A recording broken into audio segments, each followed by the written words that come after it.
پروردگار در سوره بقره میگوید که استعیذ بالله ان الله یحب التوابین و یحب المتطهرین.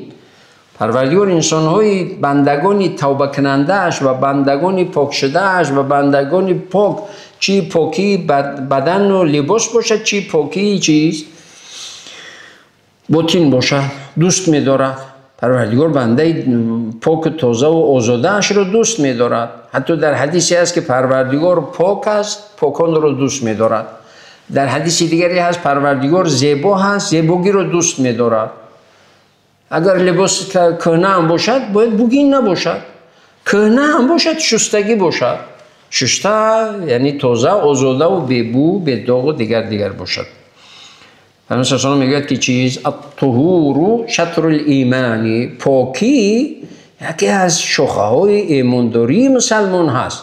مسلمان باید همیشه چیز پاک نگه بدارد خود را. ببینید سنت است که روزهای جمعه ناخن‌های خود را بگیرد و مویهای زیر بغل و دیگه زیر ناف دیگر اون مویها رو حتمی باید که بتراشد، یعنی بدنش پاک باشد، آماده باشد. در یک روز 5 وقت نماز حداقل اگر 3 بار طهارت هم کند، چقدر بدن پاک و آزاده است و سالم است از میکروب ها و از ویروس ها و از همه چیزهایی که آسیب میرساند به انسان، چه حسی چه معنوی. باید که مسلمان خود را پاک نگه بدارد. پاکی خانه، کوچه و محیط و وطن و کشور و یعنی اون جایی که زندگی میکنین، مسجد و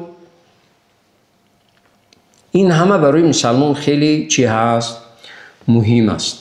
و یکی از مهماتی که باید مسلمان اهمیت بدهد پاک نگه داشتن خانه، چرا که بدبویی ها و افلاسی ها، میکروب ها و بیماری ها رو به وجود میارد. برای همین دین اسلام 1400 سال قبل تاکید میکند خانه پاک باشد، محیطت پاک باشد، لباست پاک باشد، بدنت پاک باشد. این همه پاکی ها از اسلام است.